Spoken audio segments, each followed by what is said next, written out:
Why, hello there. Death or dishonor? Which would you choose? Get up! What's up, sickos? It's me.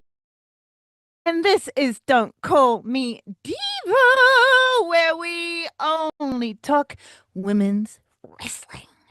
I run down all the women's action in the weekly AEW and ROH shows, plus whatever else women's wrestling I feel like talking about.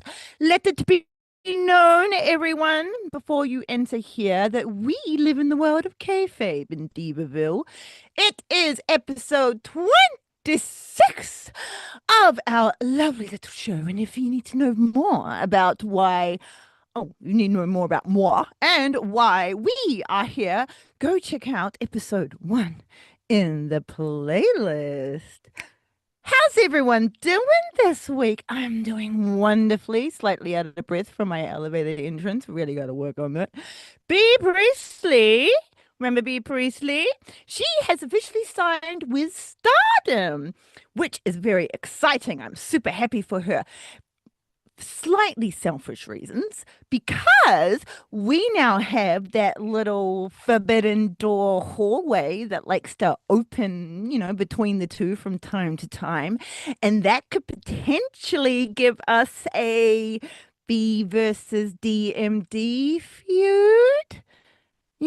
From all the way back in that first ever AEW pay-per-view where they basically like fought each other on the outside of the ring from like word go, like the moment they saw each other. That would be a wonderful feud to bring DMD back for. So my little excited little tendrils are going out for that one. Be awesome. Before we move on, Queen Amanata was finally able to return to the United States of the Americas with a temporary passport after her one got stolen, yes, stolen in the United Kingdom. Now, not one to usually throw around criminal accusations, but since AEW is where the best criminals wrestle, I have put a little side eye on the Triangle of Madness, and I do not think I am the only one, as perhaps being behind that little passport yoinkage. But who am I to say? Who am I to say? Kayfabe, kayfabe. We're all in the land of dastardly kayfabe. And with now all of that said and done, shall we say metaphorically bring thy boom, literally shake your boobs, because it's time for motherfucking dynamite. Woo! We are in the iconic 2300 Arena in Philadelphia, the arena where there have been many a ECW event held. A lot of blood has been spilt in this arena, and after AEW is done with it for these next few weeks, we shall be seeing more, I shall say. And speaking of blood, the Death Riders come out to the ring, which means that we get to hang out with our good friend Marina Shafir for a bit. Fucking Yuta. And Marina's death stare follows Moxley out through the very raucous crowd.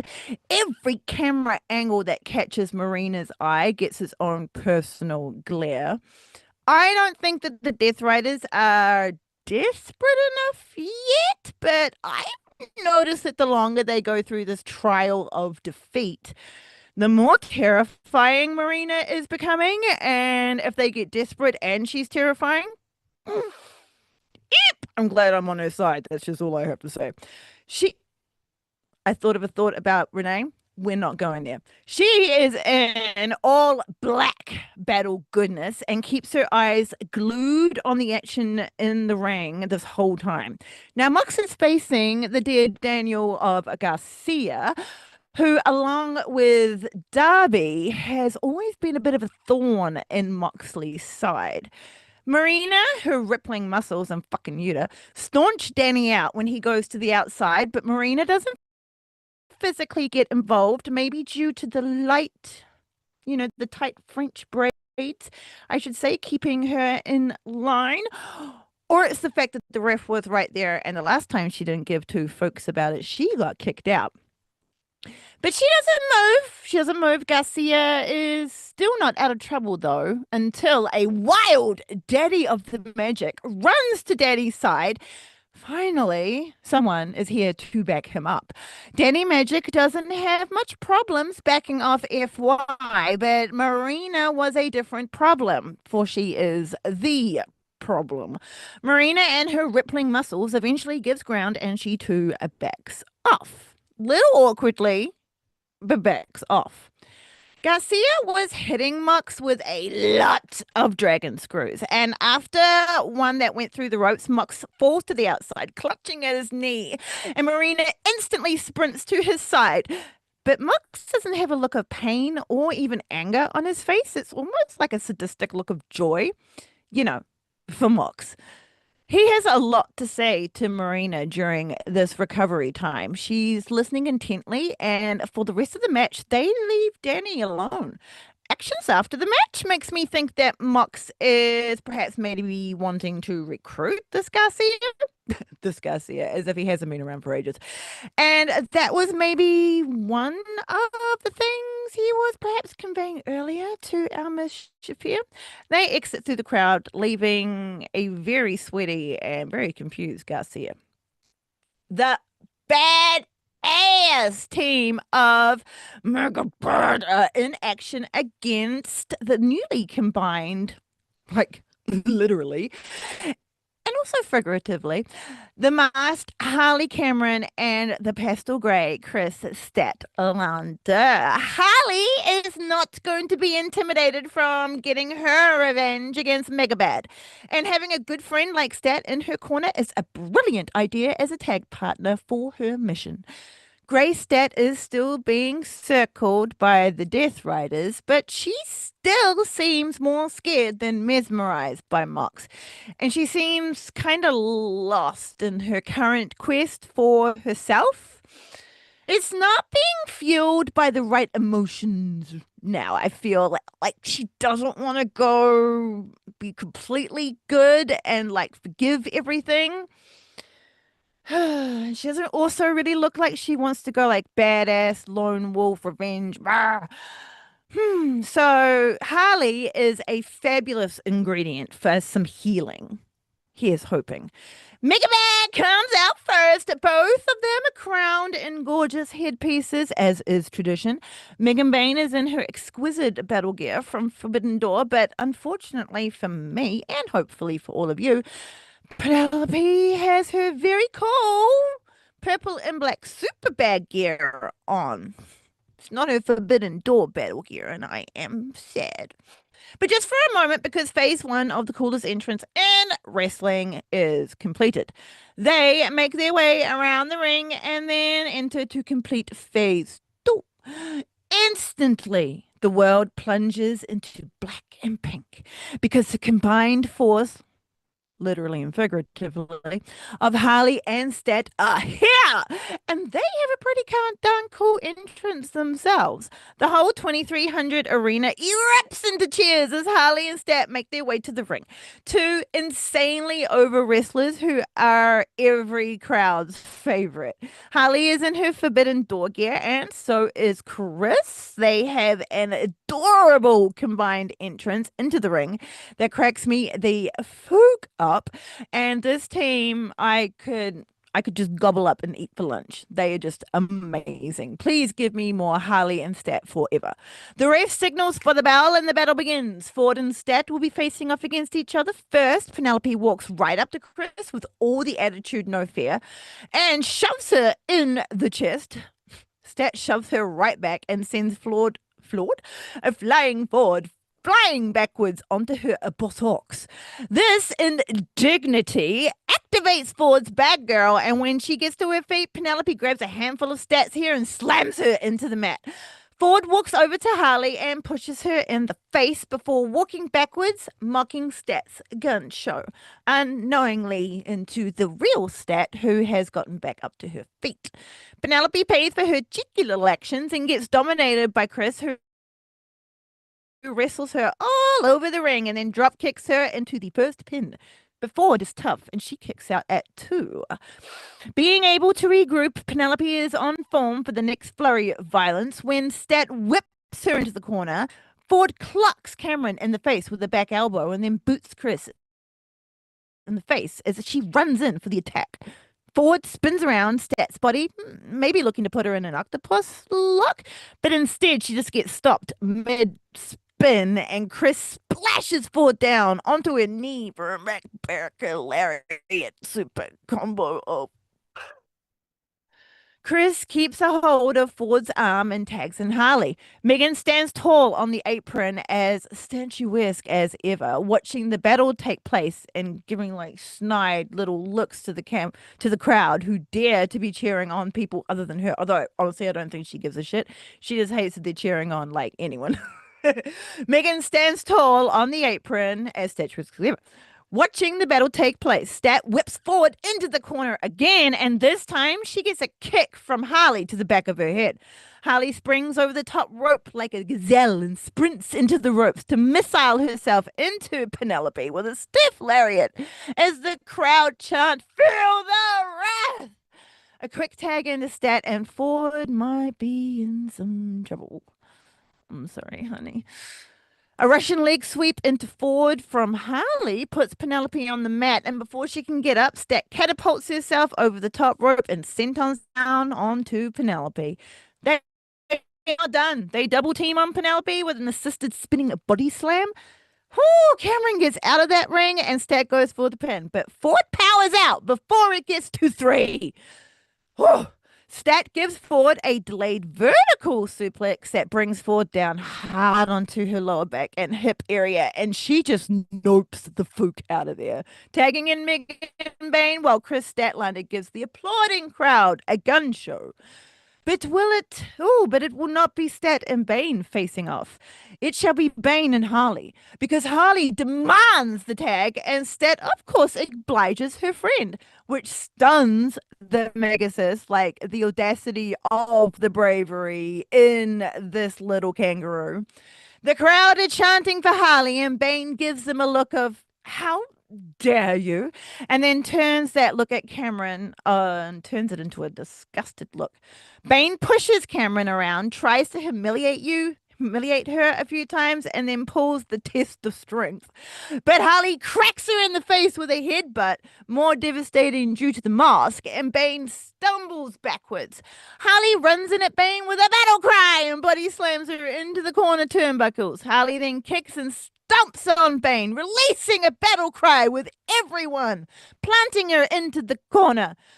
Oh, it was taking a moment for the big battle cry from the depths that would turn the tables for Bane, unfortunately, as this gives her a moment to regen. And when Harley tries to body slam her again after building up that power, Bane yoinks her, takes her into the middle of the ring, and then slams her down onto the mat, sometimes pausing for a battle cry of power from the depths. It's not the best thing to do. Bane drags Harley by one arm over to her corner and tags in Penelope. Bane gives her a stiff chop, Harley, not Penelope, and keeps her in place. Penelope then gives Harley a couple of stomps right into that gut. This rude interaction activates Harley, and she lays in some stiff forearms to Ford's very lovely face. But booting Penelope in the face seems to have done some real damage to her. Or has it? Ford's brilliant acting is enough to convince the ref that this requires severe investigation. But it is just a distraction for Megan Bain to take Harley out with a very stiff clothesline. Seth tries to tell the ref about the interfering clothesline, but as we all know, this is never what you do when your opponent is conducting dastardly deeds behind the ref's back, as the ref will always go for you and tell you off for getting into the ring. Let it be known that snitching is also very frowned upon in kayfabe, and you will never get rewarded for it.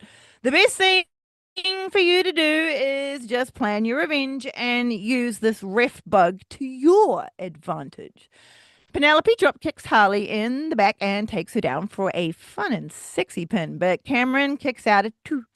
Penelope seems miffed about this kick out, but she has to admit that it was more of a cheeky pin than a dominating pin.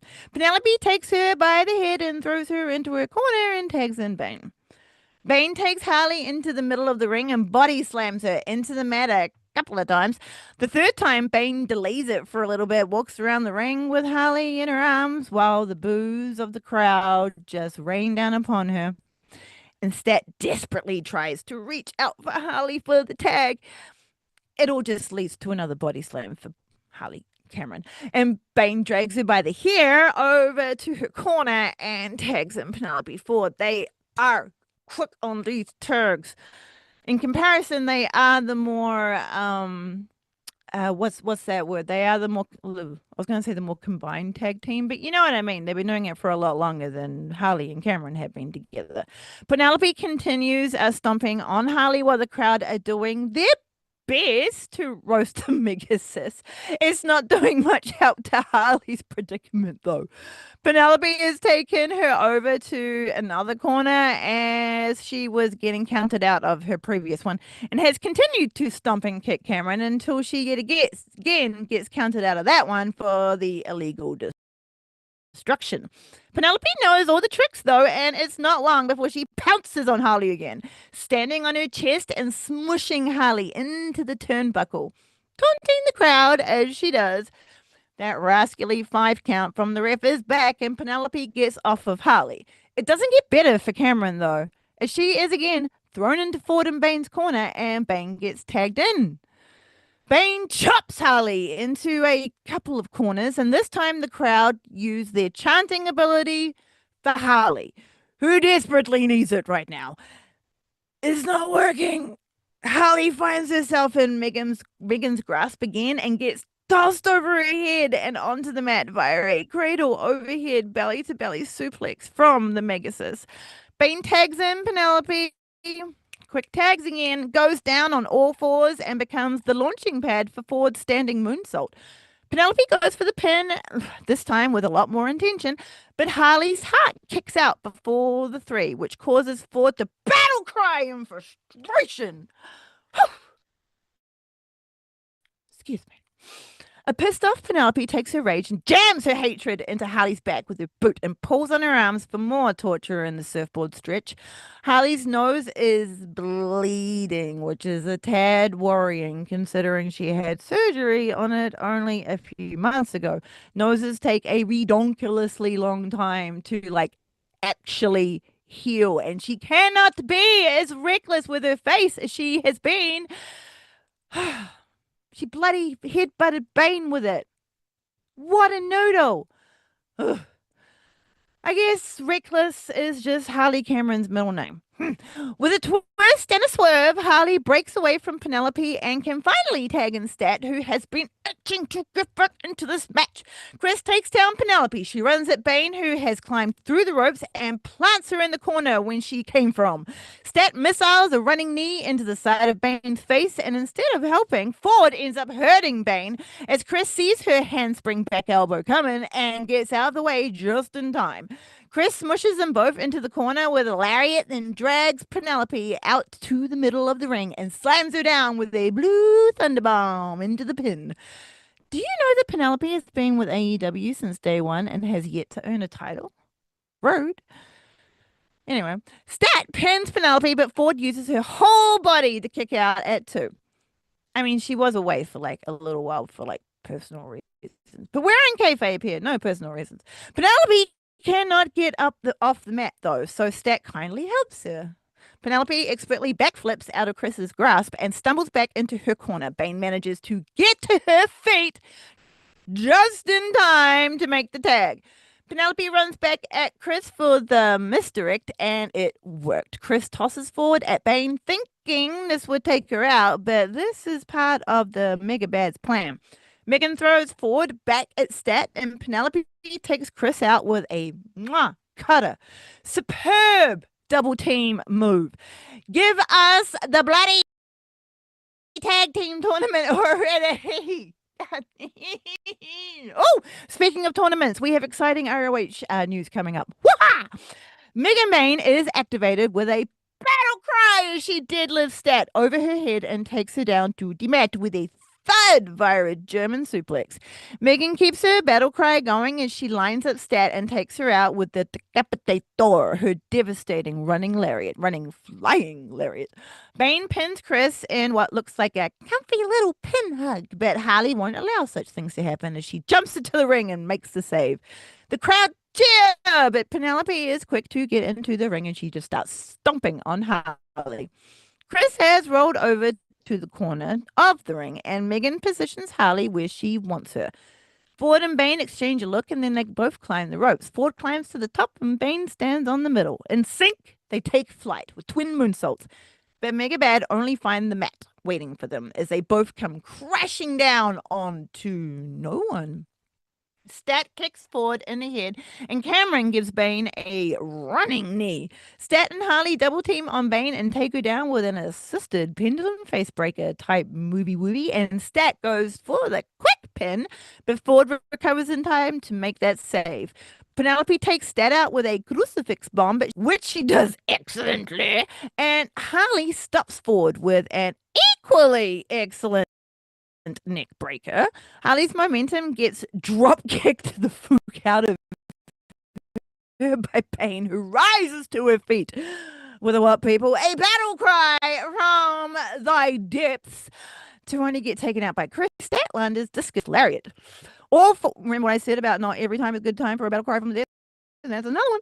All four wrestlers are out on the mat, and Philly roars with appreciation for this match. Thank you, Philly. Thank you very much. Harley and Penelope roll out and catch their breath in the corner, while Bane and Stat exchange forearms in the middle of the ring. With the cheers of the crowd behind her, Chris breaks through the lariats and lays in multiple forearms to Bane, followed by a boot. Chris lines up Bane and cracks her in the side of the head. Chris releases a battle cry from the depths. And once again, this is not a good time because she has not noticed that Penelope has tagged in. Chris runs back at Bane and topples her over the top rope with a lariat. Ford wastes no time, though, and she grabs Stat's head, pulls her head down onto the top rope with a guillotine. Harley has seen everything go down and runs around the ring to take down Bane before she can gather her stamina back. The fearless Harley throws herself at Bane and takes her out with a satellite DDT, driving Bane's face into the floor. Penelope has climbed to the top rope and flies at Chris with a crossbody. She takes that down, but Chris gets to her feet, all while still having Ford in her arms. Stat's power has gone top gear. Chris hits Penelope onto his shoulders in a fireman carry and then transitions her into the chair. Penelope seems to be trying to shift her weight and wiggle backwards to take Stat down with a poison rana, but the strength of Stat keeps her right where she is, thank you. And she slams Ford face first onto the mat. Chris quickly transitions Penelope into a head scissors armbar submission combo before Bane can get to her feet, and Penelope she must tap. As Stat's music plays in victory, Bane is on her feet as quick as lightning, pulls Harley out from underneath her, pulls Harley's feet out from underneath her. She doesn't pull Harley out from Megan Bane goes straight up to Chris, grabs her by the head, and lays in multiple forearm shots to her face. Butt out of there and tries to recover some feeling in her arm. Chris fights back, stops Megan's onslaught with stiff forearms of her own, and then kicks her in the face. With Bane leaning on the ropes, Chris pumps herself up and battle cries with the crowd. But she turns to Bane, the hero of the locker room. Willow Nightingale has rolled into the ring. We are stunned. And now they are standing face to face with each other. For just a moment, Ford gets Bane out of the ring and forces the unwilling Megasis to retreat to the back. She was very ready to just plow through and continue fighting Stat. Harley gets back into the ring and gives both wrestlers a real big, sweaty Harley hug, and she raises all three of their hands in the air. And it honestly all gets a bit more awkward. Chris exits the ring and the arena, giving us the gun show, all while not looking at Willow and completely ignoring the hug it out chants from the crowd. I don't think we're there yet, crowd, but we might be close. We may be close. We may be close. We fade to the black, to the black. Jesus Christ. We fade to the back and move on. Now, I know a lot of other sickos and non-sickos want another tag team to win the first ever tag titles. But in my heart, I really want Mega Bad to be the first champions. Like, if I was to put a vote, that would be where my vote would be. I feel like where my heart vote would be. Now, where my vote would be. Heart and real vote, all the same thing. I feel like they really put the fire back into building the tag division again. They just came out of nowhere as a tag team, and at first it was like, eh? But then it was like, oh no, well, I mean, Bane loves being violent. Penelope Ford loves being violent. I can see how that works. And they really, really fired it up. In my opinion. Yeah. Penelope's knowledge and her power and her toughness and her talent has gelled beautifully with Bane's destructive demeanor and unstoppable power. It makes them very dangerous as a tag team. I hope the tag titles are also big and magnificent instead of like dainty, because every champion deserves to win a big sparkly belt, not a little tiny belt. I wonder what it was about this particular after match shenanigans from Bane that got Willow to come out and help this time. She seemed to not know what to say or how to even act around Stat. Her gave her quite the like, what are you doing here look? And it was a very dangerous move to do because Stat was like right in the middle of battle crying, right in the middle of powering up to like hit Bane, who she had much vengeance towards, and that could have been turned on Willow, and then holy flicking fraggles, peoples, we could be in a completely different situation by now. So it was very dangerous on Willow's half. Willow was obviously very hurt by Chris's actions in the back. I mean, in the past. Chris has been also hurt by Willow's indifference, though. If Harley puts her mind to it, I reckon she would be able to bring them back together. Perhaps maybe counseling via puppets. The CEO finally gets her victory celebration next, and all but one of her belts are lined up beautifully in the ring, with the awaiting remarkable at swerving her repercussions Renee in comfortable black paquette, who shall be hosting this celebration. Mercedes Moné walks to the ring in a stunning golden scales dragon type dress with multicolored sparkles around her testicles. The TBS champion still has her delicious Neapolitan hair, and she is draped in a long golden robe that tails from her elbows. The CEO puts up with Renee's questions until she oversteps, and Mercedes has to remind her exactly who she was, and she kicks her out of the ring. So the TBS champion can celebrate the way that the CEO's champion wants to celebrate. With a CEO dance. Mercedes wants to break Ultimo Dragon's 10 belt reign and become Mercedes Dragon. Mercedes Dragon, commander of her own fleet of boats. And the first title that comes to my mind is like, would she want to yoink the ROH championship again? Or try to? But we ponder on that and we fade away from a very, very happy dancing Monet. We'll leave her to it, shall we?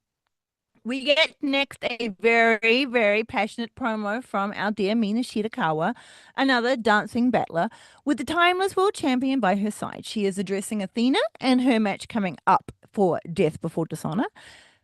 It is now why we are here that I would like to apologize, as I will not be reviewing the Eve as I had previously said because I had completely forgotten about ROH Death Before Dishonor. My bad. We shall go over Eve next week. Yes. The rest of the Death Riders show up at the Darby's match versus, Claudio, and they try to take him out, but Darby is a slippery little eel and escapes Marina. Marina doesn't manage to stop him, and we end the show on some very disappointed Death Riders. Oh, boo hoo. Boo boo boo hoo. Boo boo boo hoo, Death Riders. Bless their little hearts. Now, we travel on to Collision Land and see what's going on over there, shall we? Arcadiaura is gorgeous and orange. Midway through Garcia's match, Mox walks through the crowd. We're picking up where we left off. Straight up to the ring he goes, and he beckons Garcia to come closer so he can tell him some battle secrets. We are here, of course, though, because Marina is here, and she's dressed for battle this evening in her fighting sports bra. Marina gives Garcia some of her own advice as well, and when they leave Danny to battle, what happens next is not for us to discuss, and we shall move on. But just to the end of this match, because it seems like the Death Riders have some more words for Mr. Garcia after he wins.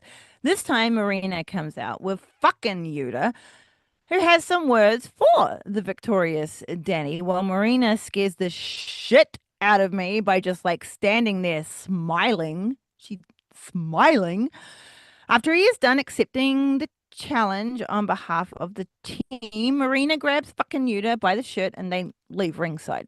Again, will Marina be back before this episode? Who knows? Absolutely stunning in a all black strapless waistcoat and skirt. Our girl Lexina and her gorgeous hair are interviewing the conglomeration in a car park. This happened earlier in the day, and it was not a smooth operation. Lexi seems to have been in the middle of some faction conflicts, and you know what? We're just going to leave her to it. We have another bit of earlier business to interrupt. We swoop in on frantic Kip and a stunning Mother Wayne, mothering in all black. As you know, a personal favor to me. She would prefer if the cameras weren't here to film this current distress, but Kip keeps brushing that off. He is far too preoccupied to even care about who is currently eavesdropping. It appears that Luchasaurus is the cause of all of Kip's distress, as he gets an earful of it as soon as he arrives. Mother Wayne, in her black leather jacket, gets in between them before a fight can break out, and she sends Kip away. We await Mother Wayne's words to Luchasaurus, but the clip ends before we can find out what they are.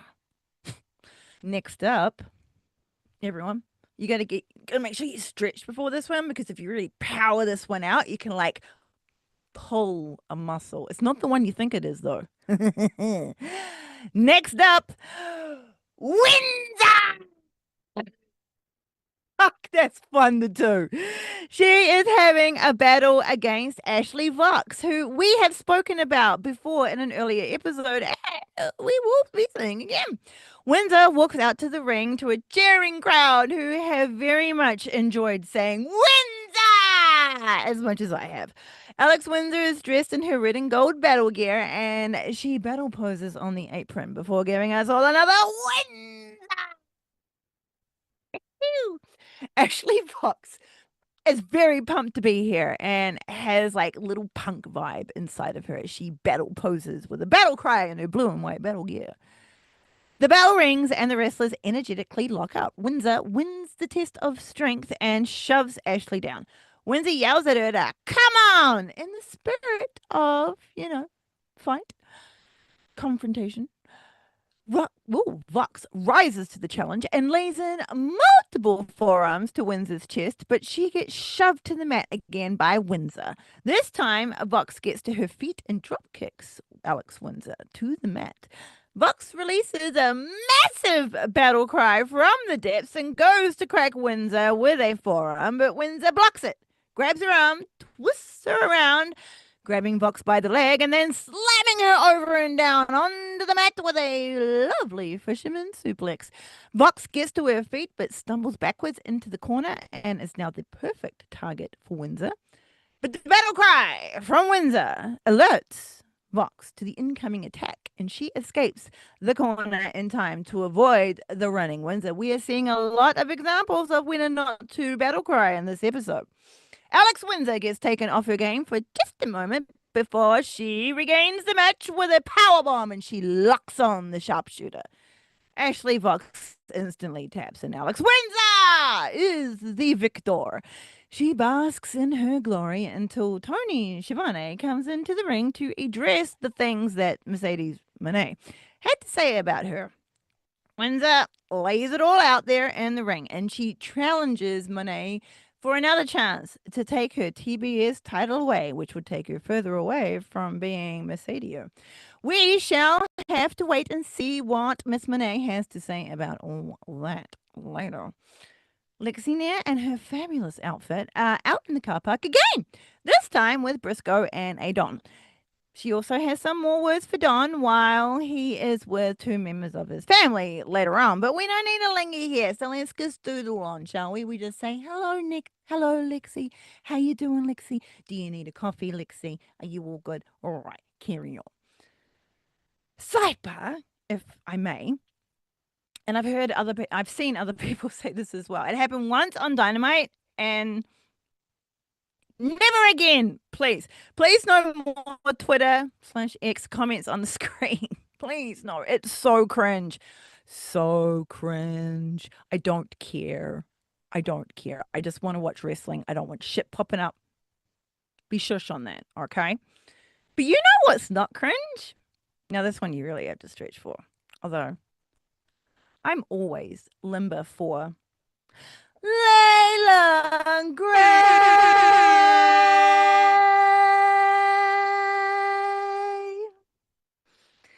Don't call me Diva. VIP Layla Gray is back from promoting her new album. Hello, Queen. She has a stack of cash in her hand and is gorgeous in a shiny black pants and beautiful blue corset combo with delicate chains draped around her lovely neck. Christopher Daniels yoinks a bill out of our dear Layla's hand, which is very rude. She only said shit. That's not a swear, Mr. Fallen Angel. Now, God. Now that's a swear. They all walk away from Layla Gray, which is completely baffling to me. But here we go. Goodbye, Miss Gray. Until next time, we shall meet again. Layla Gray. Mwah! Now that we've had that little burst of serotonin, we have a star-studded trios match to end our collision. I love me a multi-man tag match. The one thing I love about Japanese and Mexican wrestling is that they also love a multi-man tag matches and also intergender matches. Watch a pay-per-view from either country and you are bound to get at least two multi-man tag matches and a battle royale type thing. Hint, hint, TK. Our collision main event is next, and I am very excited for this match because every wrestler is a Don't Call Me Diva fave. I mean, I know you can say that about a lot of things, but shush, let me have this. The world goes gray, but the reds are accentuated into our hearts because it's time. It's Tony Stark.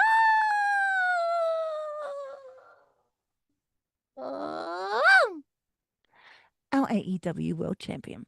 She glides to the ring as the whole crowd erupts into cheers as the first woman in wrestling makes sure to acknowledge them all. A fan hands Timeless a rose, and she graciously accepts the gift. Our world champion twirls and swooshes in the ring, her silk robe dancing along with her. Color then explodes into the world, and we see that Timeless world champion is dressed in the brightest yellow. Her battle gear is a yellow velvet looking one piece with a fluffy tush and a black and gold pattern around the bodice. Mina Shirakawa's entrance is the one that has brought the explosion of candy colors to the 2300 arena, and the Timeless One leads us all in a appropriate bouquet. Mina arrives in a white, silver, and gold battle jacket with a fluff and long pom poms on its sleeve. Her battle gear is green and gold with some little pinks in there, all very appropriately sparkled with all of the straps that is wrestling. Mina is the interim ROH World Television Champion while Red Velvet heals from injury, and she has her own title around her waist because Red Velvet still has her red one. Mina Shirakawa dances her battle dancer power, which her title with her title belt, so it's now a little bit stronger. Oop. Mina boogies her way into the ring and battle poses on the ropes, holding her title high. Shirakawa and Timeless greet each other as the next wrestler's music hits. And we know we love this one. It's the hip shaking beats of Queen Aminata. The one and only walks confidently, graciously, and powerfully down to the ring dressed in silver from head to toe. Queen Aminata is sparkling everywhere and is accessorized with some chains. Queen Aminata swells her robe and it almost goes into business for itself, but Aminata gains control and finishes her entrance with a smile. Queen Aminata beams her way down to the ring as the crowd chant out her name. It's air kisses all around with the trio of lovely ladies, and then the drum solo straight from the early 2000s plays, and that can only mean one thing. Our purple nutcracker, Billy Starks, walks confidently out to the ring with a happy, sadistic smile on her face. Billy is in her purple and white battle gear. It's layered and sparkled and strapped as is tradition. She is in no way intimidated by the muscle in the ring and springs up and over the top rope to complete her battle entrance on the ropes. Considering who her tag partners are, I wonder how much Hyde Starks we shall be seeing. Speaking of, everything goes black. Are we dreaming? Triangle of Madness, says Julia Hart. And Sky Blue! Julia Hart is in her iconic hat of curses, her long, cool as Fook battle jacket, and is wearing her lime and black battle gear for this one. Sky Blue has her crown of death, her long sheer black cloak, and is in her battle gear, the black one with the blue trim and all the skin. Our woman with all the hair now has a shorter but much floofier hairstyle, and I love it. After the images stop flashing on the Titantron, we focus on Julia and Sky, who are under illuminated dark, holding hands as they walk down to the ring under the strobing lights. My eyes. Julia and Sky battle pose on the ring, and Starks joins them for a team battle pose. I think the faces might be in a bit of trouble here. The lights stop being possessed, and we see the team of Mina, Timeless, and Queen Aminata are not being intimidated at all by these spooky entrances. Their first lock up in this battle is Sky Blue and Timeless Tony Storm. It does not surprise me in the least that Sky is in combat first, considering her absolute enjoyment of violence. Timeless also loves a good fight, and she has a lot of fighting words for Blue. They look up. The world champion is still jaw jacking at Sky as she gets her into this side headlock. The world champion then takes her down to the mat and continues squeezing Sky's hair betwixt her forearm and biceps. Sky thinks quick though and rolls Tony onto her shoulders, but the hip strength of Storm gets her out of that real easily. Sky is still in the headlock, and our world champion is still taunting Sky. The crowd has started singing for our Tony Storm, and this seems to really aggravate Billy, who is screaming at them to shut up. Good luck with that, love. In the ring, Sky has slid out of the headlock and is now squeezing the world champion's head. But she too gets annoyed at Philly singing, and this distraction puts her back in Painesville. Tony Storm decides that she now owns Sky Blue's left arm and she twists it into a pretzel, giving Blue no choice but to follow. Storm gets Sky back down onto the mat and pushes her knee down on the side of Blue's face whilst giving her a good tongue lashing. Verbal, not physical. Sky powers off the mat and pushes through the pain, twists herself around, and then once again gets the world champion in a headlock. It's headlock city over here. Blue backs her way into the corner, bringing the world champion with her. Julia intends on tagging in as a double team is probably in the works, but Billy tags in first, and you can see that both Sky and Julia had not intended on that to happen. As the crowd boo the tag in from Billy, Starks continues to yell at the crowd. She starts off strong, but by dragging the world champion Timeless Tony Storm back to the middle of the ring in a headlock. But that was not the move. Starks gets a couple of stiff forearms to the face. Billy tries to counter. Well, she does counter pretty well with her beautiful jawbreaker. Then goes into the spinning heel kick. Oh, Starks gives Timeless some room, which turns. Oh, okay. When I go like this, he is not here right now. But when I go like this is when you're meant to stop the thing and cut it out. Because I just had a brain blah, blah, blah, blah, blah, blah, blah. And I'm going to drink my drink. And I'm going to not do that.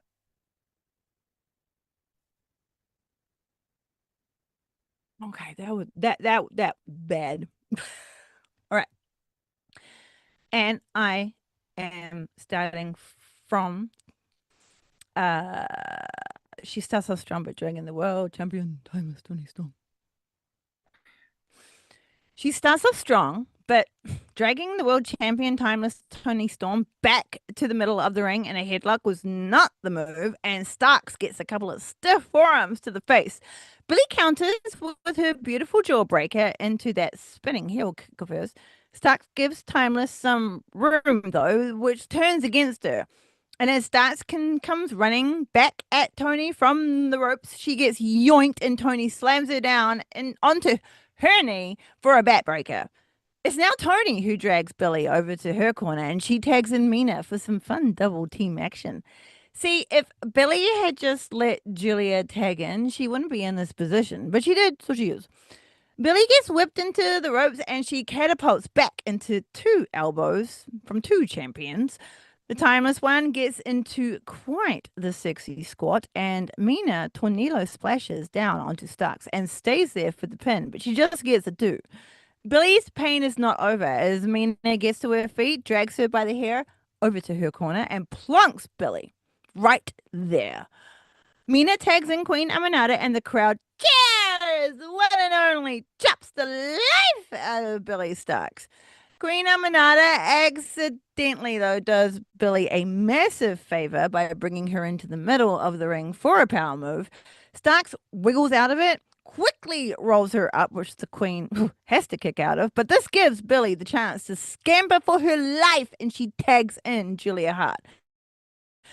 Queen Aminata sees her new target and runs full steam with a battle cry, but Julia is quicker, ducks under the incoming lariat, boots the one and only in the womb, and then sprints off the ropes, glumps onto the Queen, twists herself around, and takes her down to the mat. Queen Aminata is wobbly and a bit dizzy, so she stumbles back into the vacant corner of the ring. Julia continues her flurry of violence and runs full tit at Queen Aminata, clocks her with a forearm, but it's also kind of like a body slam that takes the breath out of the one and only, really. Unfortunately for Julia, this has activated Aminata. And when she is brought out of the corner by Hart, Queen Aminata blocks the forearm from Julia and takes her out with a strong forearm of her own. A snappy suplex slams Julia down to the mat, and Aminata waits patiently for her to get back to her feet. The crowd are chanting for the Queen, and her tag partners are ramping them up even more. Queen Aminata hooks Julia's arms and spins her around in a swinging full Nelson that transitions into those chocolate kisses, which everyone in the arena is very excited about, apart from two people who are very livid, and one of them is currently receiving said kisses. Sky is like, fuck this noise, and gets into the ring to stop the sweet smooches of violence, but the world champion is quicker to intercept and she hefts her out of the ring, and Sky tumbles down to the floor. Timeless continues to give Sky some lip, and then Billy gets thrown out of the ring to join her by Mina Shirakawa. Queen Aminata has Julia in her grasp, and she too gets put through the ropes, but only out to the apron. Aminata and Timeless have mind melded a plan, and while Aminata holds her head in place, Timeless runs off the ropes and takes Julia out with a heavy attack. Julia goes flying into her tag partners. Timeless follows as there is more violence to be dished out. Tony picks up Billy and sends her into the boot of Queen Aminata. Sky and Julia have huddled up, obviously trying to rebuild their stamina and health with a little conjuring. But this moment in the dark realm puts them at risk as their bodies get maneuvered into position for a flying crossbody from Mina. Timeless keeps the Sisters of Sin together in their healing circle, and Queen Aminata positions the buggered Billy. All three of them become Mina Shirakawa's landing pad. The world champion releases a battle cry from the depths, and the crowd erupt into cheers as they get to their feet. It's titty shimmies all around and celebration on the outside as the faces bask in their powerful glory. Now, this is when you take a moment to battle cry. With one last clap of power for good luck, Queen Aminata grabs Julia by the hair and rolls her back into the ring as Mina and Tony get back to their corner. Even though Sky is still very close to the Face's corner, she has no fear. Interfering, she just goes and grabs Aminata by the leg, giving Hart a chance to get herself together and onto her feet. Hart grabs Aminata by the hair, slams her backwards onto the apron, which, as we all know, is the hardest part of the ring. Aminata hits the back of her head hard and she rolls slowly into the ring. Julia mounts the queen and Julia mounts the queen and starts raining down forearms onto Aminata. Sky gets back up onto the apron in her corner, but Billy is still nowhere to be seen. You seen a Billy? I don't know. Have you seen Billy? I have no idea where Billy is. While Tony and Mina are trying to build up as much power from the crowd as possible, while Julia tries to choke out Aminata, Aminata's strong legs get under her and she gets finally to her feet. But it does no good as Julia keeps control and sends her into the corner to tag in Sky. Julia holds Aminata in place while Sky climbs through the ropes. Sky stomps on Queen Aminata, then shoves her boot into her throat, pushing Aminata deeper into the corner, digging right into that middle turnbuckle. Sky taunts the world champion and disrespectfully slams Aminata down on the mat, whilst giving the crowd some shit as well. Aminata tries to take advantage of this distraction and get to her corner for the tag, but Sky quickly pounces on her before she can reach them and takes out Mina and Tony for good luck. Very smart wrestling there, Miss Blue. Queen Aminata finds herself in a choke again in the middle of the ring this time, and she tries to power out of it, but Sky's rage boost slams her back down to the mat. Sky stomps over her and then taunts the crowd again when they boo. Their cheers ain't working and she's rubbing it in their face. Sky grabs a handful of Queen Aminata's hair again and takes her with her to tag in Julia. But Sky doesn't let go of Queen Aminata and whips her into Julia for some extra stomps to the gut.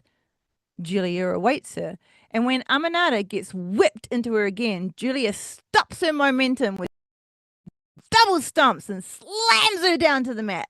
Julia plants Aminata where she wants her, and with a few more stomps, she climbs the ropes to do her gorgeous moonsault. Queen Aminata rolls out of the way, but Julia manages to land on her feet. Aminata bursts into action and takes Julia out with a fisherman suplex and takes everything out of Aminata. The crowd and their tag partners are desperately trying to get the both of the downed wrestlers moving and to their feet, but it is proving rather difficult. They both eventually make it, and as Julia tags in Sky Aminata,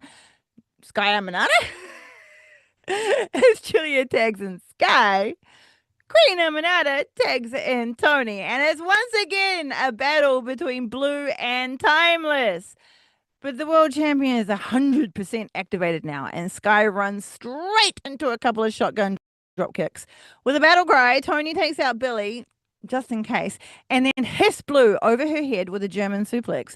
Tony sets up for the hip attack and runs her buns full steam into Sky Blue's face. Julia tries a quick little action to help, but toss trips. Ha! Timeless toe trips her into Blue's womb. Toss tripping into Blue's womb. That sounds a bit different. Julia gets suplex out of the way and she instantly grabs her face when she lands on the mat, as if she was ghost punched, and then groggily rolls out of the ring, almost taking the ref out as she goes. The Timeless One tries to deal with Blue, but Sky Blue is still thinking in battle mode and pulls the Timeless One's feet out from under her, rolls the world champion up and goes for a quick little pin, but the Queen of Quick Pins herself gets out of it before 3. I can see a one-on-one battle with Sky Blue in the Timeless One's future, I reckon. Tony Storm recovers and slams Blue to the mat for a pin of her own via a choke bomb, but the ref is distracted by the whispers of incantations coming from Julia, and by the time he counts that pin, Billy is already in the ring, giving the world champion a PK to her back. Mina is in the ring, also quick as hell, and knocks Billy out with a rolling elbow. Whatever spell Julia has cast has worked because she's still bleeding from her nose, but is back in the ring to take Mina down. Queen Aminata sees her chance and gives Julia a double chop to the chest that sends her back out of the ring. Sky Blue is back on her feet now and takes Queen Aminata out with a vicious swinging neckbreaker, followed by a battle cry from the depths of blue. Battle cry from the deep blue depths is what I meant to say. Depths? Didn't even mean to say that either. Depths. The world champion is back on her feet, and Sky turns her rage back onto her. Timeless and Sky Blue exchange stiff forearms. The world champion is putting everything into every shot. When Timeless gets one stiff shot too many, she switches it up with a sharp chop to Sky's chest. This almost collapses Blue, but she recovers and gives the world champion a stiff chop in return. When this doesn't work, Tony switches it up to boots into the womb, but Sky evolves again and cracks Storm in the face with a rising knee. Sky unleashes a battle cry and runs to the ropes. Timeless One counters, and both wrestlers collide in the middle of the ring and hit the mat hard. Julia hasn't managed to stop the bleeding pouring out of her nose, but she is clear-headed, focused, and is reaching out with all of her strength and length to take the tag from Blue. The adrenaline, though, must have drained out of Sky because she was feeling a whole battle in every single one of her limbs as she drags herself to her corner. Tony isn't the fastest either, but they eventually make it, and both Mina and Julia tag into this match into the same time. Mina sees the blood coming from Julia's nose, and she makes it gush more with several forearm shots. Mina catapults off the ropes and takes Julia down with a sling blade. Mina grabs Julia's legs and locks them in a figure 4. Shirakawa then engages strength mode and lifts Julia up, so Hart ends up in a kind of a headstand situation. Things don't get better for Julia as Mina falls backwards and Julia comes back down, crashing onto Mina's knees. As the crowd start chanting for Mina, this doesn't end up going very well, though. She gets kicked backwards by Hart as she tries to lock her legs for the step through figure 4 lock again. Mina then stumbles back into Billy, who takes her opportunity to clock Mina in the face. Julia rolls up the very wobbly Mina for the pin, but cannot still keep her down for that 3. Mina springs to her feet and cracks Julia in the face with a forearm that drops Julia Hart. Billy is trying to reach out to Julia for the tag, but Mina drags her further into the middle of the ring and puts her in the figure 4 lock. Julia screams out in pain. Billy tries to get into the ring to save her, The ref is having none of it though, and neither are the faces as Tony and Queen Aminata come sprinting around the ring and pull Billy down off from the apron.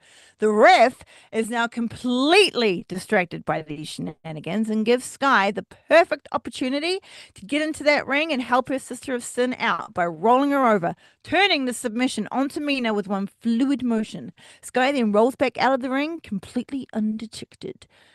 Billy, unfortunately, gets double suplexed on the outside by Timeless and the one and only. While Mina and Julia wrestle on the canvas, Sky is in battle motion. No, Sky is on a battle mission. And she ninjas under the ropes again, but this time to the opposite side and gives Queen Aminata a swift kick to the face. And then the world champion gets one of her own. Back in the ring, Mina has rolled herself and Julia over the rope spin, breaks the submission. Blue is back in the ring and back up to Julia, who is now limping and still bleeding. Whew, Heart is tough as spook. But so is Mina, and she takes out Blue and Heart, sending them both out of the ring. Billy tries to take her out by flying into the ring via the top rope, but Mina is too quick, and she avoids Starks. Mina cracks Billy in the head with a spinning back fist, and that takes care of Billy. Mina yoinks her up for the glamorous Mina driver. Mina pins Billy to the mat and gets the win with 1 and 2 and 3. That glamorous driver Mina drove Billy's head straight into that mat, and she was not getting up. As Mina's music plays in victory, before she can even get her arm raised, someone else seems very keen to get into the ring and help? Question mark. Celebrate. It's Tekla! She is in battle gear, all black with an army camo crop top, because you gotta get your abs out, people. And before Mina can even blink, she is taken out. Queen Aminata gets into the ring pretty damn quickly, but so does Blue, and gets dominated. Julia gets her hurting bod into the ring, and she starts stomping on Aminata between Tekla's punches. Blue has moved on to Mina Shirakawa and is laying hands into her. Tony Storm is in the ring like a flash and starts taking out Julia and Sky. Tekla, done with Aminata, completes the Triangle of Madness and they overcome Tony Storm, who gets slammed face first onto the mat by a double teaming Heart and Blue, who then double super kick her into the face. Tekla engages Spider Mode and missiles through the world champion with a spear.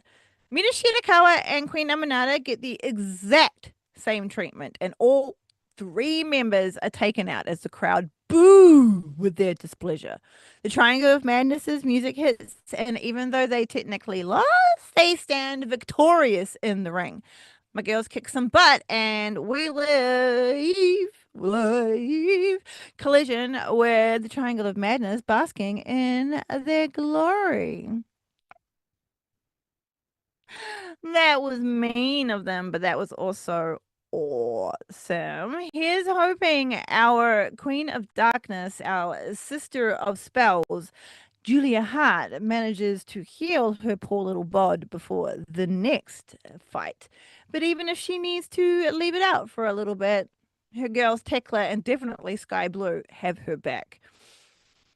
Before drop kicking ourselves into ROH's Death Before Dishonor, we must first pop into Honor Club for a cuppa and perhaps maybe a Becky, while we watch the fabulous Taya Valkyrie take on that equally fabulous Allison Kay. As an extra little treat, we get to watch a promo taped at the Rev Pro event from the Forever Champ, the Fallen Goddess, the Minion Overlord, the American Joshi, Athena Elite Wrestlings, as of recording, 2 days away from being ROH World Champion for 1,000 days. Athena. She is accompanied by Starks, and the English are booing her mercilessly. Athena's opponent is still out in the ring, and Athena directs her to pick her up, and she does obediently. The Forever Champ does some dastardly business with her opponent, and then Mina Shirakawa comes running into the ring with a kendo stick. Mina stomps into the ring. Athena leaves Billy to take her on. Billy holds her hands up in surrender, and the bubblegum Mina doesn't attack her straight away. But then Billy's like, "Sykes!" and Mina takes her out kendo stick. Ha ha! But back to ROH. Allison Kay is from Detroit, Michigan, and she is walking out to the ring full of battle spirit. She is ready to take on her opponent, Taya Valkyrie. We have spoken about the awesome Allison Kay before in a previous episode of this show. Allison wears some very cool battle gear with a white leather studded jacket, and she battle poses in the middle of the ring. Very quickly, the vibe changes as the insane, but in a good way, music of Taya, Mr. TV, and MXM hits. Taya is in her fabulously theatric black battle coat, and the four of them make their way into the ring. One of the best entrances occurs, and Taya is ready for battle. You can see in the background that AK is watching all this pageantry go down, and she seems rather amused. The boys give Allison Kay some sass as they exit the ring, and Taya instantly starts mean girling. The handshake of honor is observed. Well, kind of. And the battle is on. AK starts off fast. She is all over Taya, throwing her around the ring, which is impressive because Taya is also a big muscle mama. AK uses Taya as a punching bag in the corner, throws her around some more, and then Taya nopes the fook out of there. MXN and Mr. Television are behind the Taya, and while MXN trying to stop the crowd from clapping, Johnny TV grabs the foot of Allison Kay, stopping her from doing whatever it was she had in mind. And when he gets caught for doing it, Mr. TV has the perfect alibi of that he was just modeling, and he gives us a little demonstration. Shenanigans successfully completed. Taya gets back into the ring and takes full advantage of AK's distraction. Taya throws her to the ropes, kicks her in the womb, and stomps on the downed AK. Taya throws her out of the ring and goes out to follow, but before, my brain went boo out of my nose. But before Taya does anything, she gets a strength boost from hubby via smooches. Taya boots AK in the gut and then throws her back into the ring. Taya gives AK a couple of spicy chops in the corner and attempts a pin, but is unsuccessful. AK powers out of the surfboard stretch and gets to her feet. That strength boost went to the wrong body parts because AK dominates Taya all around the ring, and after a stiff boot to the gut, AK goes for the pin, but Taya kicks out at 2. Neither wrestler are able to use their power moves on each other due to the very similar levels of strength. They are able to counter them, so both wrestlers use kicks and forearms to wear each other down. Taya gives AK a double stomp of evil and goes for the pin, but AK fucks out of that. Unfortunately, the battle will turn drastically against AK next as all of MXN TV gets involved with the match. Mr. Television distracts the ref while Mansoor holds onto Taya's arm, stopping AK executing her move. Taya knows she only has a small amount of time to make this work and cracks AK in the face with what looks like a little closed fisty, twists her up for a brutal Shania Payne. The 1, the 2, and the 3. Taya wins this match, and a manic happiness explodes from within her. From me, that's saying a lot. Taya sticks around for the open challenge of MXN TV, but we have a pay-per-view to get to. This entire Death Before Dishonor is free to watch on the ROH YouTube page. It is a gift that I hope many people are taking advantage of. There were some real life stream issues, so Real Life TK put it on the YouTubes and gave his subscribers some compensation and all that kind of wonderful stuff. We are in the 2300 Arena in Philly for Death Before Dishonor, and the whole arena is packed. and there is a wild vibe. Everyone is pumped and ready to see some excellent wrestling. Like I say, watch the whole fucking thing. It's amazing. In the pre-show, we have our sunflowered hair woman, Taya Valkyrie, again in a suit that hugs everything and is very wrestling appropriately sparkled. She is not wrestling, as it's men's multi-trio. I thought, deserved a little mention. Allison Box is here. She's back. She's here for a match against the Jekyll and Hyde 2000s herself, Billy Starks. Billy Starks is in battle gear that looks straight out of Joshi, and it's giving me like Starlight Kid meets Hakana vibes. Vox, the master of the fish hook, is in her blue and white battle two-piece, and she battle poses on the ropes. When Billy Starks goes to battle pose on the ropes herself, the bottom rope goes into slight business for itself. And perhaps Vox has maybe slipped them a 20? The Pure Women's Title Tournament is ready to go! This is a little exhibition Pure match to get us in the mood. No other ringside people are allowed in Pure matches. 3 rope breaks each, and it's a 10-minute time limit. After that, it goes to judges. Billy uses her height to troll Vox for a bit, but Vox has dealt with this shit before, and she doesn't let Billy provoke her. Vox gets Billy in an octopus stretch, and no bullshit, it's one of the best in wrestling at the moment, I think. Vox glomps on you really well and wrenches that arm back for full extension. Billy ends up having to use one of her rope breaks to get out of it. Vox doesn't stop and get Billy into a pin. Vox doesn't stop, and she gets Billy into a pin with a backslide.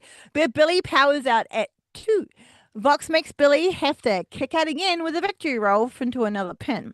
Vox is using her quickness to confuse Billy, but once Vox tries to use a power move, she gets countered by Billy, who then catapults Vox into the corner turnbuckle with an Alabama slam. Starks releases a battle cry from the depths. Unfortunately for Vox, Starks is now activated. Starks stomps Vox into the corner until the ref has to threaten her with disqualification. Billy staunches out the ref, but keeps her hands to herself and instead gives Vox a running knee to the face. The crowd are trying to chant Vox to victory, but the bully in Billy has taken over and she is being nasty to everybody. You good? We good? We good? Okay, I heard something, so I was like, huh? Billy fucks up though, and she takes her attention away from Vox to yell at the ref. Vox engages super speed mode and escapes the corner, but also ends up going face first into the top turnbuckle when Starks sidesteps through the ropes, and she plants Vox's head into the mat with a beautiful satellite DDT. Billy takes too long to climb to the top rope, and when she flies for the swanton dive, Vox rolls out of the way, so Billy crashes down onto the mat. Vox's speed knows no limits, and she activates again while taking Billy down with the rolling head scissors that sets her up for her devastating fish hook. The crowd are now fully behind Vox, and so is my brain, thank goodness. At first, Billy manages to block the fish hook, but Vox eventually locks it in, and Billy screams out in pain. Stark takes it to the ropes and uses her second rope break. She now only has 1, but Vox still has 3. Billy has been in trouble when it comes to Vox's submissions, I have to say. Billy goes full demon bully and clocks Vox in the face with a closed fist, and she drops to the mat. Now, I thought, since this is hero rules and all, that Billy would have been disqualified instantly for that, but she just gets an official warning, which really surprises me because, like, whoop-de-doo. Billy grabs Vox by the hair and puts her in position for perhaps a kneecap brainbuster, but Vox engages her quickness again and rolls Billy out for a tight little pin. Starks manages to kick out, but they have only 4 minutes left in this match. Yeah, Vox was robbed, I have to say. Billy totally should have been disqualified for that punch because it was definitely affecting Vox's ability to counter, especially after a facebuster from Billy, who then sets up for the kneecap brainbuster again and pins Vox for. The crowd boo Billy, but she just hot dogs her way out of the ring. Billy is in the Pure tournament, but after that I would have kicked her out. But who am I? we get the first match. Oh, no, we get the first match of the Pure title tournament in this TPP. Fuck me. Let's do that again. In this PPV. Shoot her. She's down. She's lame. She's lost all control over her mind and her mouth is all running down a river and out into the drain. Whew. We get the first match of the Pure title tournament in this pay-per-view. Hurrah! Queen Aminata will face Taya Valkyrie, who has been quite the star in this week's episode. The entire bracket has been released for the ROH Pure Championship Tournament. On the left, we have Taya versus Queen Aminata and Diana Perazzo versus Trisha. I cannot wait for that match. That's going that match is going to be brilliant. On the right is Billy Starks versus Olympia, who's from CMLL, and Serena Deeb is facing Yuka Sakazaki. Fucking YOSH! The absolute bonkers music of MXM TV's hits. And the most fabulous faction in wrestling make their entrance again. Taya is in a deep wine-colored battle coat this time and some gorgeous pink, black, and sparkly battle gear. Of course, the fluffiest leggies in wrestling are here too. Taya battle poses on the ropes and the rest of MXM vacate the area because pure match, people. The hip rockin' beats of Queen Aminata's music hits and our one and only makes her way out to the battle. Queen Aminata has stunning new battle gear in gold, shimmering browns, and animal print. She looks stunning. The one and only makes her ring entrance and battle poses in the middle of the ring.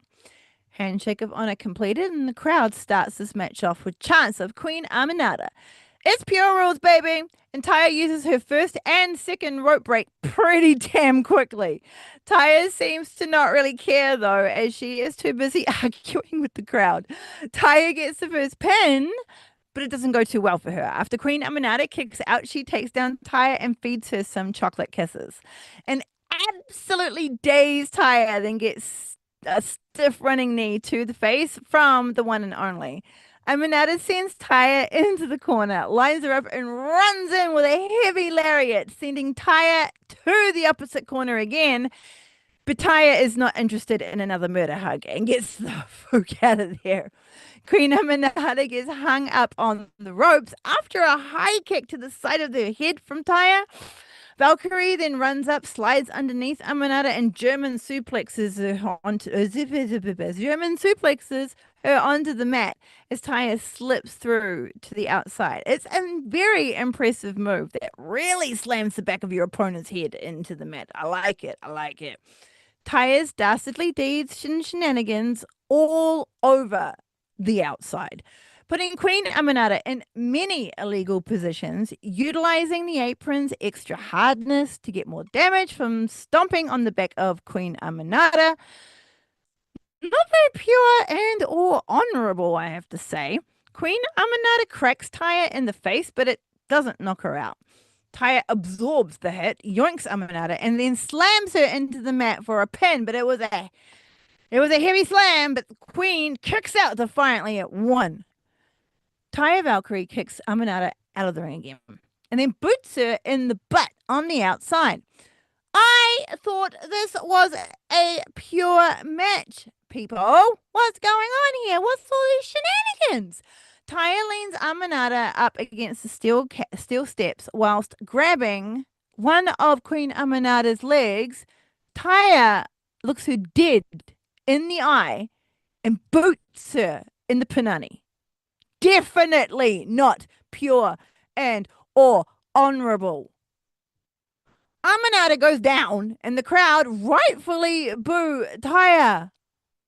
Oh, the ref just stands there in the ring, counting his little count, while Taya slams Queen Aminata's face into the steel steps. My word. Taya throws Queen Aminata back into the ring and attempts a few quick pins, but Aminata kicks out defiantly. You do not kick a woman in her punani and then expect her to stand down for pins. Taya wraps Queen Aminata's legs up and eventually makes her use one of her rope breaks. Taya and Amanada turn into exchanging stiff forearms in the middle of the ring at each other. A beautiful dance of clobbering violence ensues between the two wrestlers. Amanada almost demolishes Taya with double chops that go into a Lotus lock, but that forces Taya to use her final rope break instead. Taya smack talking with the crowd finally comes back to bite her in the butt, as this distraction gives Amanada the room to set up for the Queen's crown. And Queen Amanada gets the win right there. Where did that come from? The boom! Just as Queen Amanada was in the middle of celebrating her win, the music of the wrestler we have all been wondering about the whereofs. The whereofs? Been all wondering about the whereofs of that woman. Explodes into the 2300 arena. My brain's gone. Where did it go? You have it. Give it back. Please, give it back. I need it. I still have more episode to do. I need my brain back. Please. Thank you. Diana faces Trish Adora, but it looks like she already has her sights on Queen Amanada as she walks straight up into the ring and face to face with the victor. Yay! Welcome back, Virtuosa, and welcome back to my brain. Thank you, thank you, thank you, thank you, thank you. Please don't leave me again, brain. You make me look like an idiot. Holy flying fraggles, people! Are you ready for the main event of Death Before Dishonor? It is time for the ROH World Championship between the Forever Champ, happy birthday, by the way, and Mina Shirakawa, the interim ROH television title holder. Color and love explode into the 2300 arena as Mina Shirakawa's music hits. The whole arena is super excited to see Mina. She dances her dance of battle and makes her way into the ring. She doesn't have her title on her this time, so no little extra boosts. Mina is here and she is ready. Our forever champ, the fallen goddess, the American Joshi, the minion overlord, the ROH world champion, who is 2 days away from 1,000 days. Her music hits. And two very athletic and acrobatic minions come out to the entrance area. Athena follows with a Billy Starks, making a very questionable wardrobe choice for this match, but we'll get back to that. She's behind her, and before the Forever Champ can make her way to the ring, Starks holds her back a bit. There seems to be someone else coming out with him. Who on earth could that be? Silly me, I could have guessed from Billy's tea, but it's the blue motherfucking meanie. Damn, his music hits. He comes out. He's all like, "Woo, yeah!" Dun, dun, dun, dun, ba, ba, ba. Athena is at first very, very mad, but eventually, it gets in the hips, it gets in the hands, and she just rolls with it. Woo! She is back on board and she boogies her way to the ring. But when the blue meanie starts getting over, that's enough of that. No. Out of the ring you go, Sir Blue Meanie. Get out of here. The world champion, the ROH world champion, sends the blue meanie on his way. Bless him. He's looking shocked about the whole thing. He was like, I was having a moment, but he ruined it. Athena staunches him out and yells at him on his way as she holds her title up defiantly. Also very miffed at the crowd for going along with this as well. It cracked me up. We set the stage for this amazing main event, which, as I would like to point out to you again, is also free to watch on the YouTube. You will be doing yourself a massive, massive favor. I will try and paint you the visual painting of this beautiful dance of violence, but you really do just need to see it for yourself. The World Championship, the ROH World Championship, is being held high, and it's a gorgeous, gorgeous championship. But our world champion, she is on full form this evening. She's all giving it all this, hardly shaking Mina's hand at all. And honor, definitely not honor. Mina Shirakawa, I thought was going to grab her hand and like rip it apart, like to break it. But no, she just grabs it very strongly, yells at her a bit, and then Athena woofs her on her way. The bell rings, and the whole crowd just starts singing for Mina, which, as you know, completely gets under Athena's skin. She yells at the ref. She wants everything to be checked. When he starts checking her, she gets really, really sassy about it. And then eventually they engage. It is non-stop from the word go. They lock up. Athena powers her into the corner, but they don't break hold. Mina breaks out again. They twist around in the middle of the ring. An entire amount of power and just passion just gets thrown at each other as they wrench around each other's arms, trying to get the higher ground onto the. Well, they might try to be getting higher after the match, but no, now is for matching. Athena eventually slows the pace down with a little headlock, but then it zooms back in again. Athena trying to get a very quick pin first misses because it is all Joshi action. If you have seen Joshi action, this is fast paced like Joshi action. It is so good and they're so freaking strong.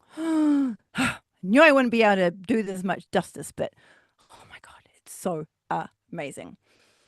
We get fun little titty shimmy from Mina Shirakawa, which infuriates Athena, and she grabs that hand that was previously broken and almost breaks it again. But Mina is like, hell no, Missy, takes her hand away, and it's just a flurry of offense all again. You cannot keep up with these women at all. They are just running around. It is so good.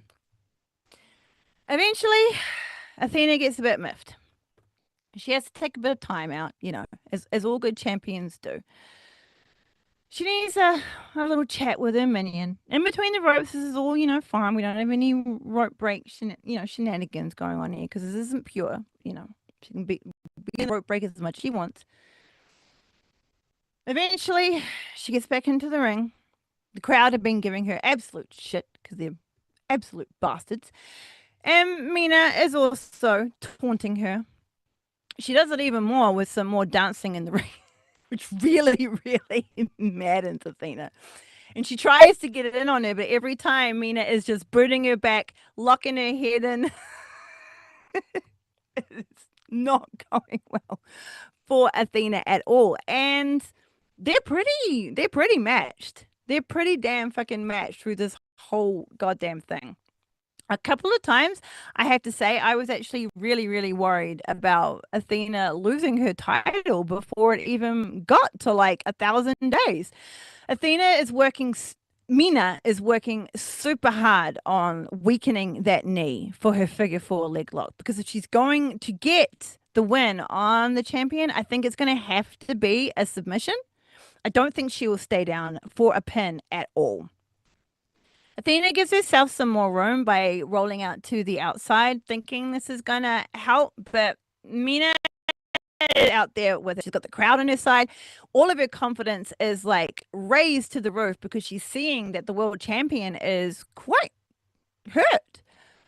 But it was a ruse. Athena turns it on Mina and slams her forearm into the ring post and then slams it again onto the unmovable ROH announce desks. It seems the ROH announce desk also has the same high HP as the main AEW announce desks. Losing my mind again. Don't look at Julian. She takes it away from me.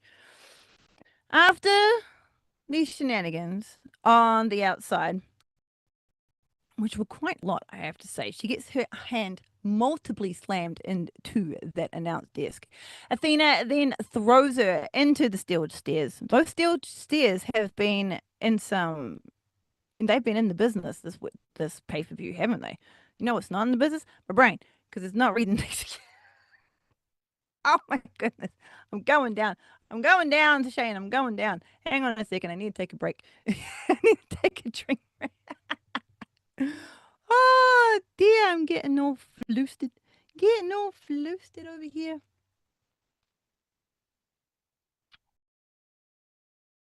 It's all falling apart. Where am I going? Where am I going? Who knows?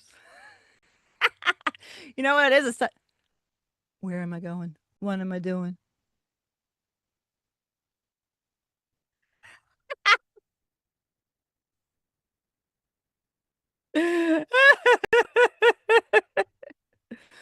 Oh dear. All right. I'm back. Oh shit, get the water out of my hand. I know, right? Don't finish weak. Strong, strong, strong, strong.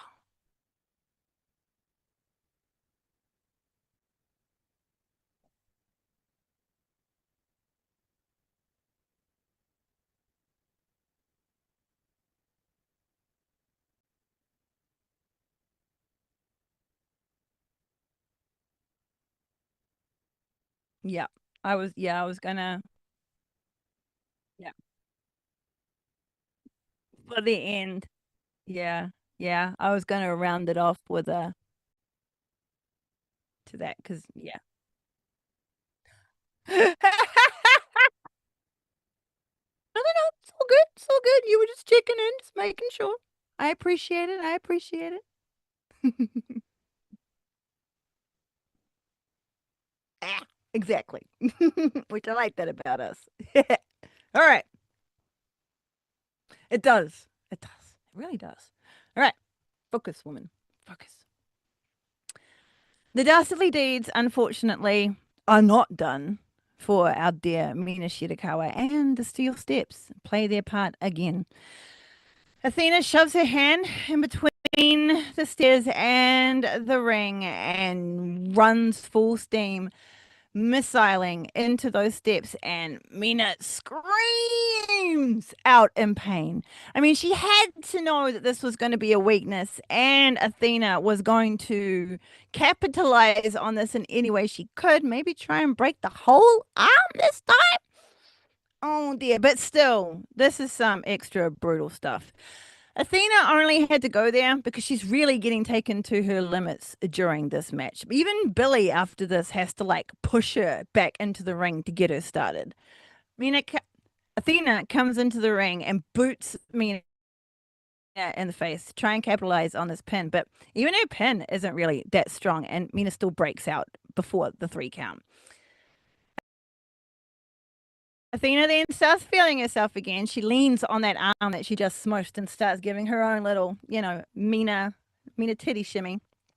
Athena has seen that she's really broken through that power of the power to ignore pain in Mina Shirakawa, and that arm is just now hers. She stomps on it whilst laughing, by the way, which I'm actually kind of glad like turns in her favor because Mina takes this opportunity to roll her up in a tight little package. She gets out at 3. I mean, gets out before 3. But then Athena is like insanely, insanely mad at the fact that she just made her look. Well, the fact that she just humiliated her. Oh, she does more damage onto that arm. She stomps on it. She almost gives it kind of like her own arm, like a face breaker onto her knee. And this is really, really, really going to cripple Mina for this match. Athena grabs her arm again and puts it into a very interesting submission that's kind of like a head scissors for her arm in a way. Once again, laughing the entire time, she is hurting Mina Shirakawa, who is fighting again through the pain. She's very strong. She's very tough. She's a very, very powerful woman. But you can only like put up with so much. Mina even forgets about her arm, like a little like later into the match, and even uses it to try and take out Athena, but she's hurt her arm. It takes away her entire like concentration. And again, Athena takes advantage of this and her head gets thrown into the turnbuckle. While she's in the turnbuckle, Athena places her arm. I can't really see like too well, but it's like she places her arm, in between that little smushy bit, that goes with the stuff, and then she just starts kicking at the turnbuckle. This has got to be enough.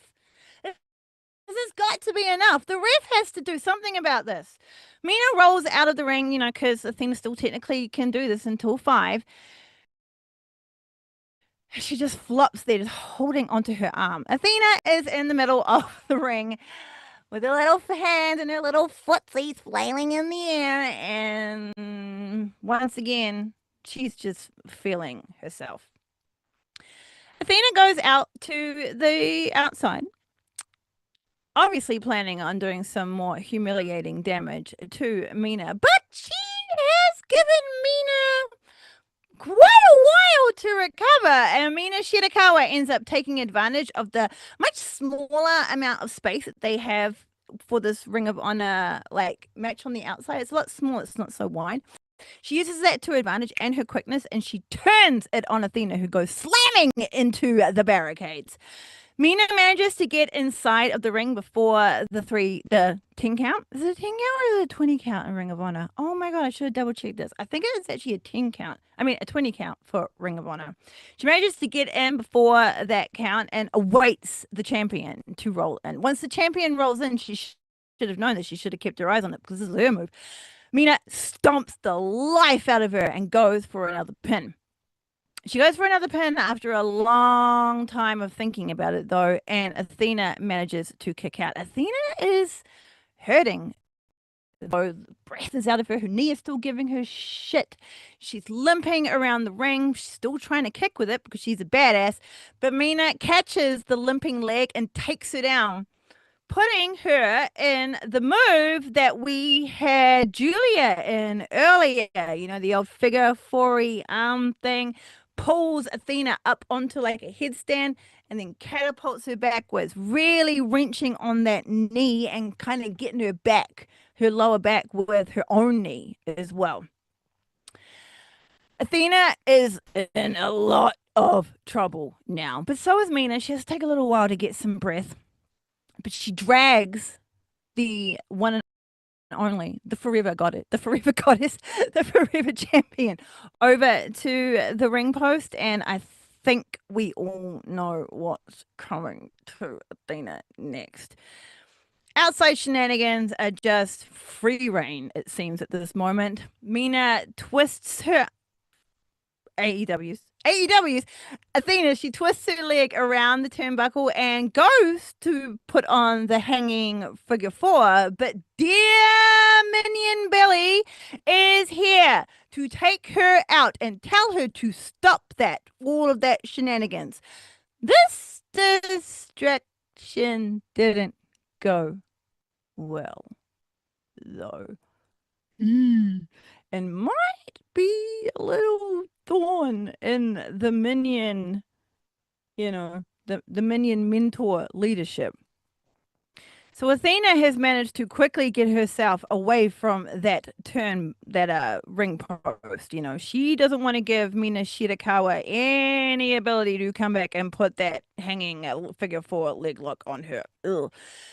But as she comes running through the ropes with her missile torpedo, Mina Shirakawa pushes Billy into the way, and Mina gets out of it, and Athena cracks Billy into the ring announce desk and goes down. Billy is out. And Athena is really, really mad because that wasn't what was meant to happen at all.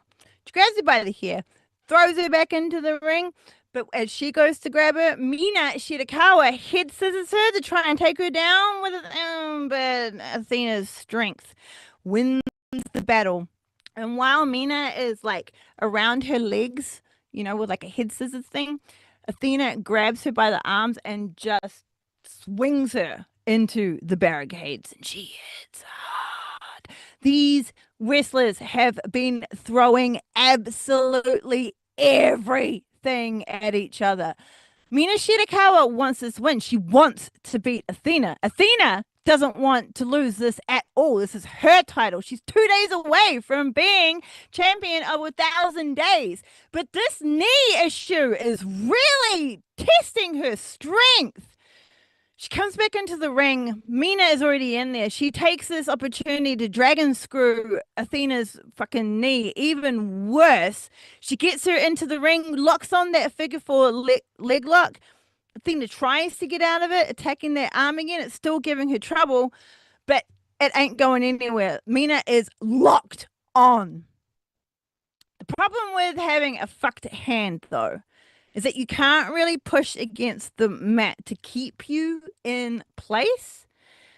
And so while she has to shake that out, Athena manages to drag both of them over to the ropes and she breaks the hold. This pisses Mina off. Mina's been pissed, but this is like the first time she's gotten like to this pissed. And it kind of got her into a bit of trouble because she ends up getting like suplexed off the ropes.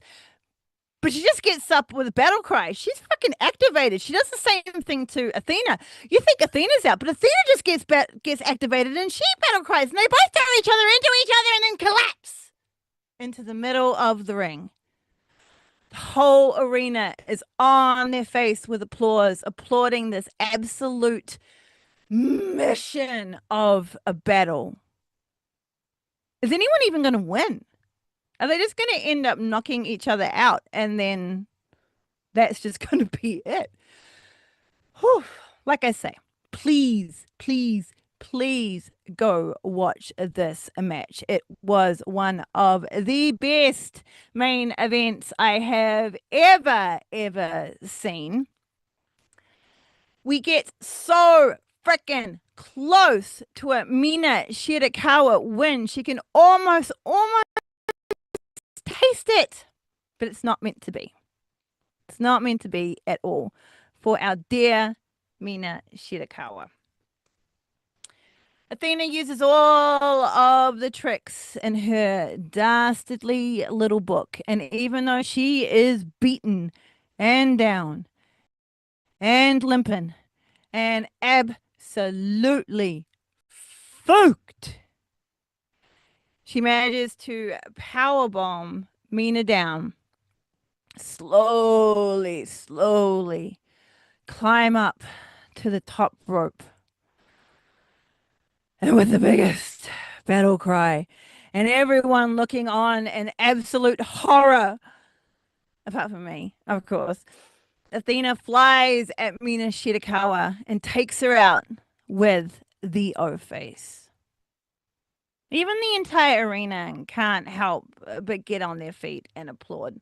They all wanted Mina to win, but they cannot deny that the better woman won this match. It was beautiful. It was absolutely beautiful.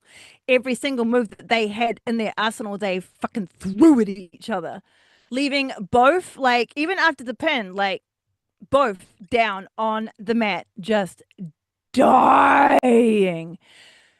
Athena still limping. I think maybe a different person would have been humbled. But oh, excuse me. But this is Athena we're talking about. One of the very few people to have kicked out of the glamorous driver Mina. She did that. But then Athena almost literally knocked Mina's block off with the powerbomb. And it was just ready and waiting to be taken out with no face. But before we, end off and talk about our thoughts of this wonderful pay-per-view and match, let's clear my throat. I would like to thank Mr. TK for giving Mina and Athena all of the trust and respect to take this pay-per-view out and be the main event. Definitely the main event of the entire pay-per-view. Even if it wasn't the main event, everyone would have been saying, that should have been the main event right there. It was astounding. And it's for free. I can't get over how much. I have to say this. It's for free. You need to watch this. People will be studying this match for years to come. The way they built up the drama and the physical exertion, exertion that they went through to like try and beat each other, getting to the point where almost like I said, multiple times Mina could have won. Yes, Athena took advantage of the hand, but why wouldn't she? It's Athena. And Mina, she would have known that. She would have done the exact same thing. No diss on Mina at all. She would have exactly just done the same thing. And that's just what you do. You ex exploit. Yeah, we'll go with exploit. You exploit a weakness and then you take it and then you take it to victory. Victory. Smiles back, holds the title up, looks down at Mina. No shame.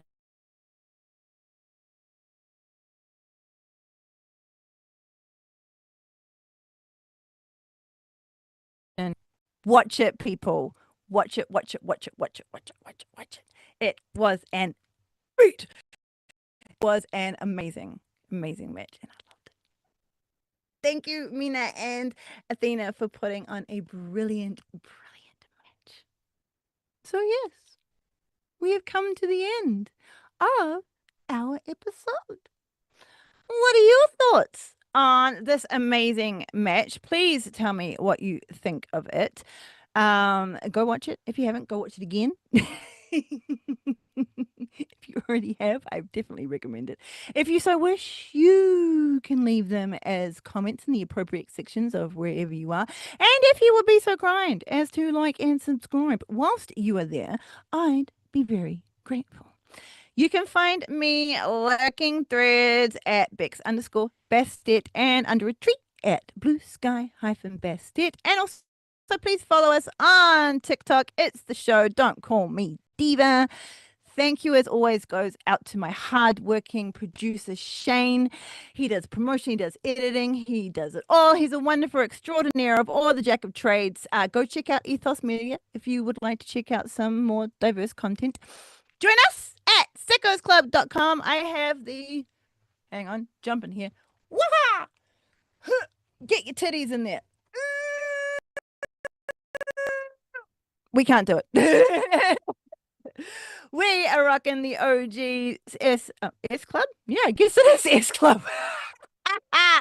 Ain't no party like a sick dope. We're not going there. We're out of here with. Oh, hang on, I'm being waved at. We're okay. We're out of here. Join us at Sickos Club and at Sickos Club on Threads. You've never met a more inclusive, smart, talented, kind bunch of silly sausages who absolutely happen to enjoy wrestling. And apparently, it ain't no party like an S Club party. S Club. That is now my little Sicko Club jingle. And with that, this was Don't Call Me Diva. Get me out of here. What is wrestling rules? Don't be a dick. Oh my God.